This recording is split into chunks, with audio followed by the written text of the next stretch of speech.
안녕하세요. 오늘도 사연 살롱을 찾아주셔서 감사합니다. 저는 50대 중반의 여성이에요. 일찍 부모님이 돌아가셔서 할머니와 살다가 고등학교 1학년 때 할머니도 돌아가셔서 혼자가 됐어요. 저희 집이랑 버스로 두 정거장 떨어진 곳에 계신 고모 할머니가 일주일에 두어 번씩 저를 보러 오셔서 반찬도 주시고 밥도 가끔 해주셨어요.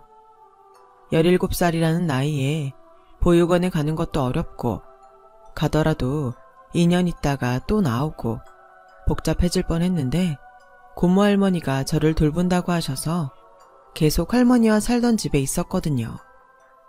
고모 할머니는 제가 그 집에서 계속 살고 싶어 하는 걸 알고는 일부러 저를 데려가지 않으신 거라서 더 고마웠어요. 가끔 제가 고모 할머니를 찾아갈 때도 있었는데 한 번은 집에 고모 할머니 아들이 와 있더라고요. 그분은 저를 보고 별로 반가워하지 않으셨어요.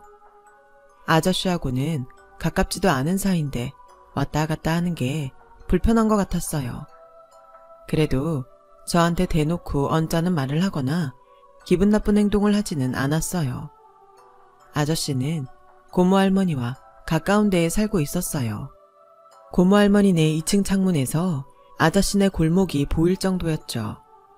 일요일 이른 아침 시간에 간 적이 있는데 고모 할머니는 뒷산에 약수를 떠온다고 쪽지를 남겨두셨더라고요.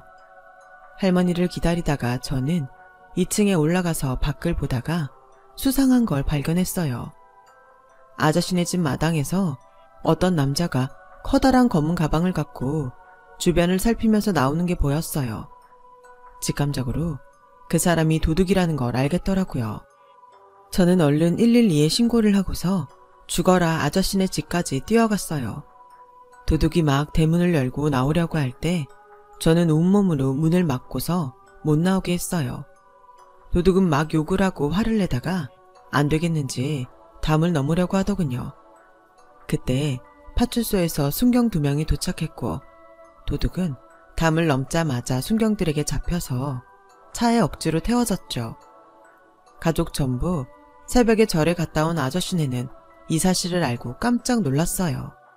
아저씨는 도둑이 들고 나온 가방을 열어보고는 다리에 힘이 풀려서 주저앉더라고요. 거기에는 아저씨네가 이민 가서 쓰려고 바꾼 달러 뭉치와 비싼 폐물들하고 고급 식기와 장식품이 들어있었어요. 정말 고맙다 성현아. 이거 없었으면 우리 다 이민 가서 당장 집 구할 돈도 없을 뻔했어. 네가 우리 가족을 살렸다. 아니에요. 제가 고모 할머니한테 신세 지는 거에 비하면 아무것도 아닌데요. 제가 도둑놈을 봐서 천만다행이었죠. 라고 하자 아저씨네 가족들도 저한테 몇 번이고 고맙다고 인사를 했어요.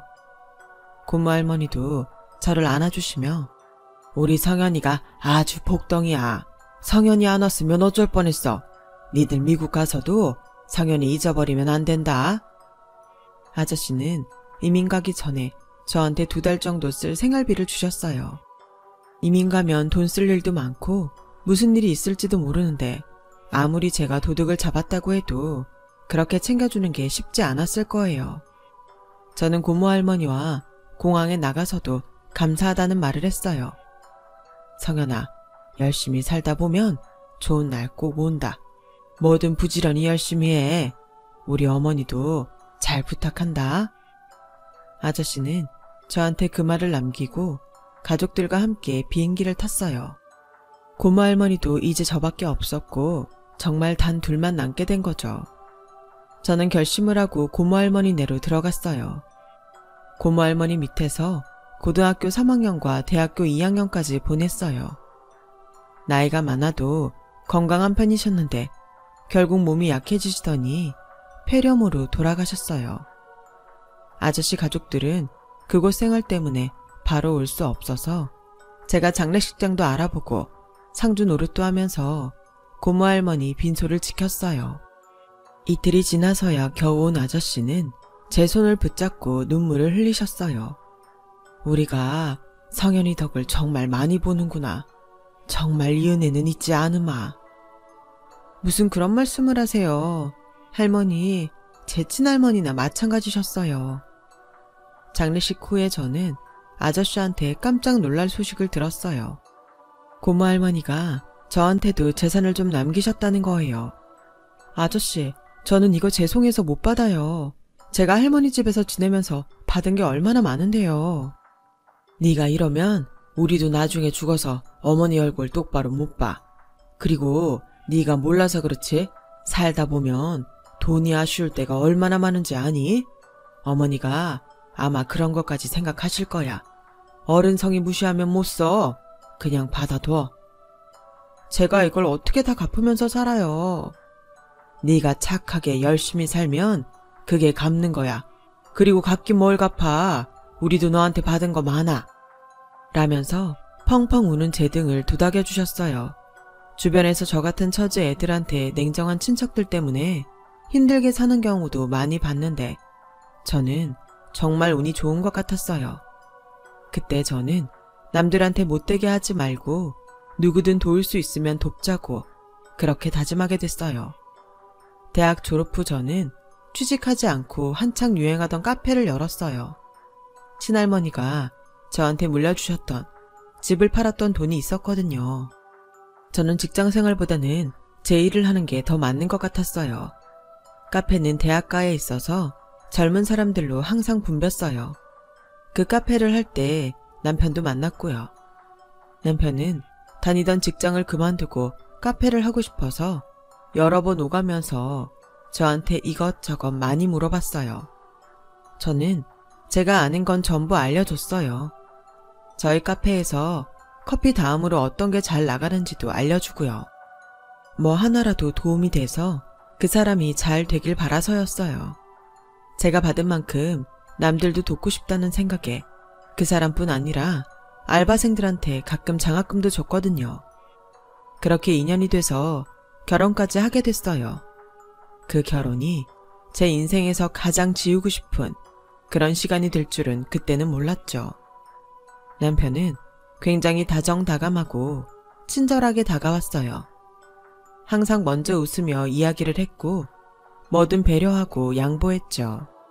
그 모습에 저는 더 그 사람을 많이 도와줬던 것 같기도 해요. 결혼 전에 남자 부모님을 만났을 때도 그 사람은 엄마 아빠 성현 씨 진짜 대단한 사람이에요.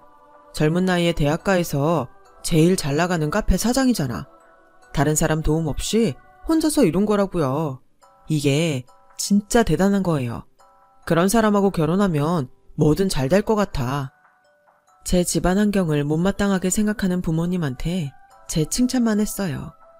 저는 그런 모습에 감동했고 결혼해서 정말 잘해야겠다고 마음 먹었어요. 결혼하고도 남편은 저한테 잘했어요. 카페에도 제일 먼저 나가서 준비도 하고 청소도 도맡아 했어요. 하지만 그게 전부 저를 속이기 위한 거였다는 게 곧 드러났어요. 결혼하고 6개월쯤 지나서부터 남편은 슬슬 독립 얘기를 꺼냈어요. 카페 이름을 다르게 해도 내가 2호점이라고 확실히 할 거야. 간판에도 그렇게 넣을 거고 나도 혼자 힘으로 얼마나 할 수 있는지 확인도 해보고 싶어. 솔직히 당신은 사장이니까 알바생들도 나는 놀고 먹는 사람으로 보는 것 같단 말이야. 그러게 회사를 누가 그렇게 일찍 관두래. 재정 상태도 그렇고 내가 가게를 할 수 있는지 다 꼼꼼히 본 다음에 했어야지. 당신은 다 좋은데 그런 거 좀 덤벙대는 것 같아. 난 이만하면 됐다고 판단했어. 그동안 카페에서 실무 경험도 많이 쌓았잖아. 한번 해보고서 정 힘들면 그때 다시 생각해보면 안 될까? 라며 매일 어린애처럼 조르는데 결국 저도 그러자고밖에 할 수 없었어요. 남편은 엄청 좋아하면서 다음날 카페 자리부터 계약을 하고 오더군요. 그러더니 인테리어 주방 기구며 바로바로 다 들여오더라고요. 그동안 머릿속으로 다 구상을 하고 있었던 거죠. 남편은 약속대로 카페 간판에 저희 카페 2호점이라는 문구를 넣었어요. 그렇게 오픈을 하고 한 석 달 정도는 제가 양쪽 카페를 왔다 갔다 했어요. 남편 카페가 잘 돼야 한다는 생각에 신경이 쓰여서 가만히 있을 수가 없었거든요. 남편과 제가 열심히 노력한 덕분인지 카페는 예상보다 빨리 자리를 잡았어요. 1년 가까이 됐을 때에는 수익도 굉장히 좋아졌고요. 이제 당신이 더 이상 신경 안 써도 되겠다. 이제 당신 카페에만 집중해. 나도 돈 잘 버는 카페 사장이라고. 그러게 이렇게 빨리 잘 될 줄은 진짜 몰랐어. 요새 워낙 이런 요거트 종류 파는 카페들이 인기라서 그런 것도 있으니까 앞으로도 흐름을 잘 파악해야 돼. 라며 충고를 했지만 남편은 신이 나서 제 말을 제대로 듣지는 않는 것 같았어요. 그 뒤로 남편은 점점 변해가더군요. 언젠가부터 집에 들어오는 시간도 늦어지나 싶더니 아예 외박을 하는 날도 생겼어요. 다 카페 일 때문이라고 하니 저는 더 뭐라고 할 수도 없었죠. 원재료가 제때 안 들어오거나 시설에 문제가 생기면 그럴 수도 있거든요.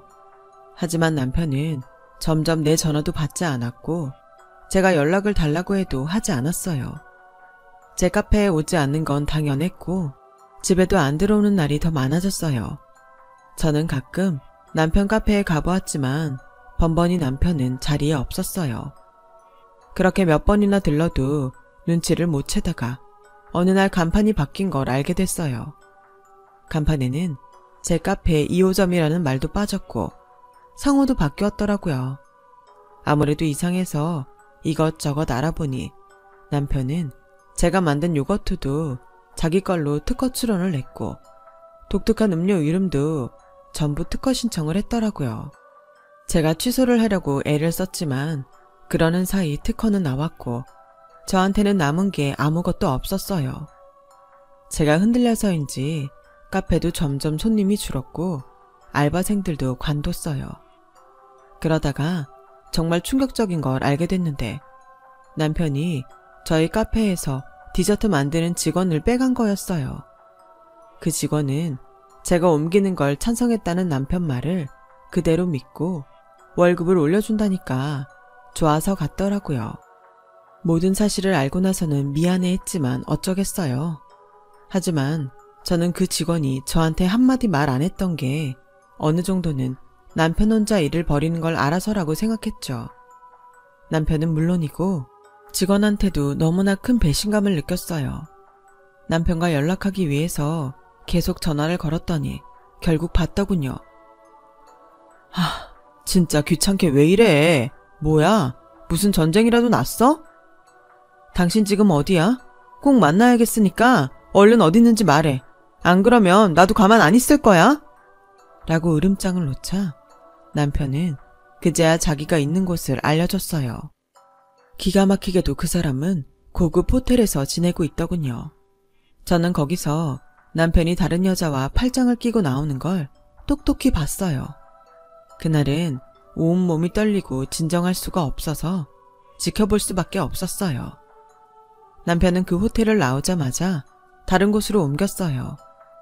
제가 찾아오지 못하게 하려는 거였죠.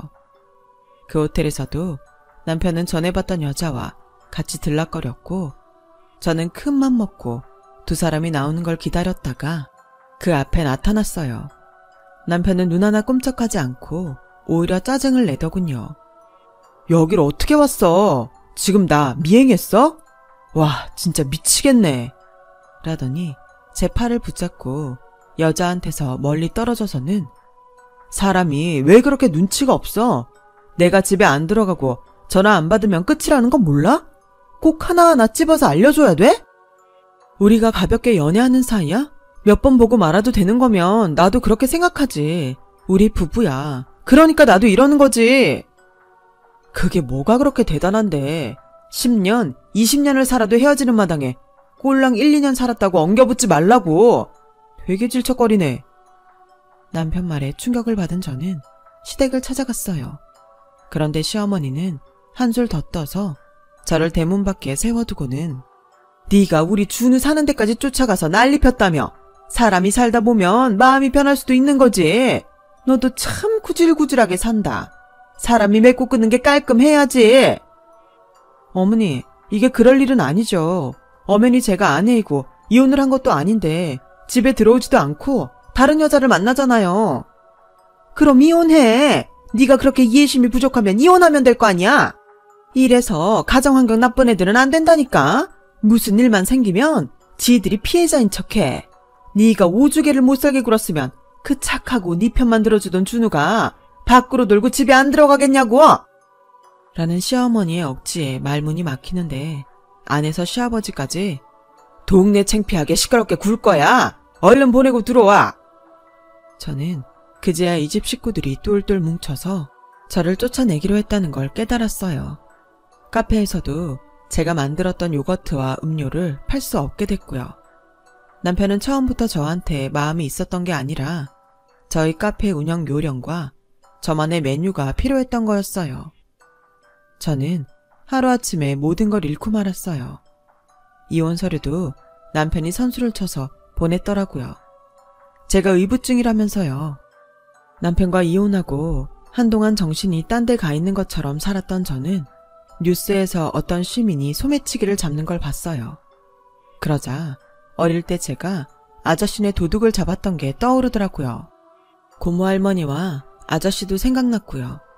부지런히 열심히 하면 뭐든 된다는 아저씨 말을 다시 한번 믿어보기로 했고 도둑을 잡던 용기를 내서 다시 시작했어요.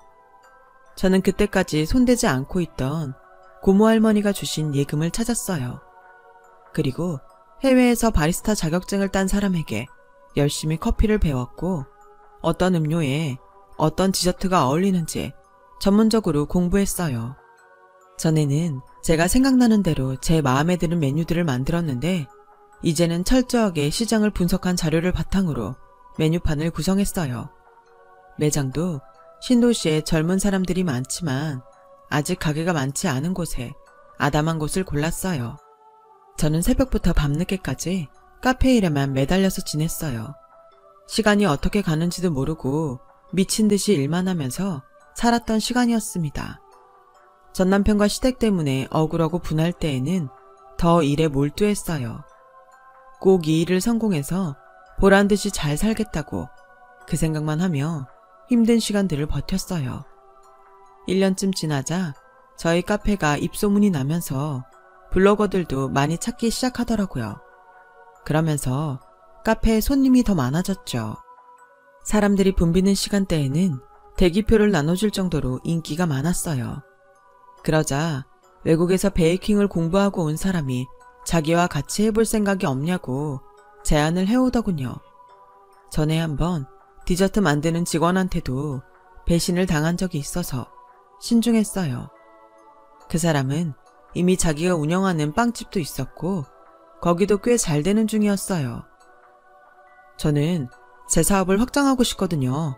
카페에서 간단하게 아침으로 저희 샌드위치나 토스트 같은 걸 내면 좋을 것 같아요. 박성현 씨가 카페를 전체적으로 잘 운영하시고 커피 맛도 좋고 디저트도 센스가 있어서 같이 해보고 싶어요. 저는 그 사람 가게에 대해서도 꼼꼼하게 조사하고 주변 평판도 알아봤어요. 다행히 그 사람은 사업적으로 철저했고 저한테 한 말도 빈말이 아니더라고요. 저는 조심스럽게 그 사람과 일을 시작했죠. 우선 아침에 토스트만 한정적으로 팔기로 했어요.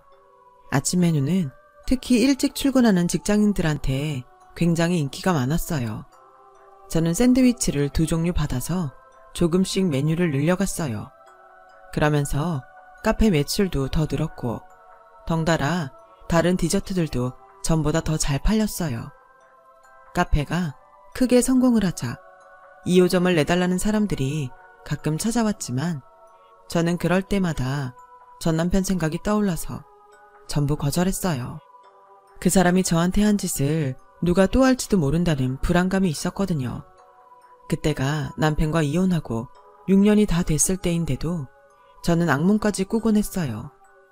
그렇게 지내고 있을 즈음에 아저씨가 저를 찾아오셨어요. 20년 만에 만난 아저씨는 미국에서 변호사로 일하다가 귀국했다고 하셨어요. 아저씨, 그동안 잘 지내신 거죠? 이렇게 다시 뵙다니 꿈이라도 꾸는 것 같아요. 한국에 온다고 생각하니까 너부터 떠오르더라.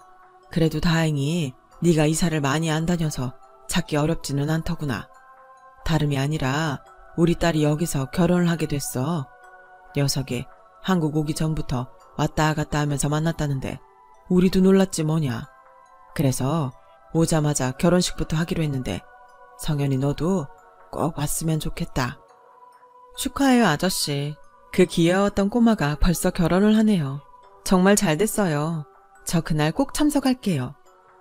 아니, 손님으로 오라는 게 아니야. 우리 가족석에 같이 앉았으면 좋겠어. 어머니도 그걸 바라실 것 같아서 말이야. 미국에서 힘들 때마다 네가 많이 생각났거든. 네가 우리 돈하고 귀중품하고 안 찾아줬으면 어쩔 뻔했냐는 말도 많이 했다. 그게 다 인연인 것 같다고 말이야.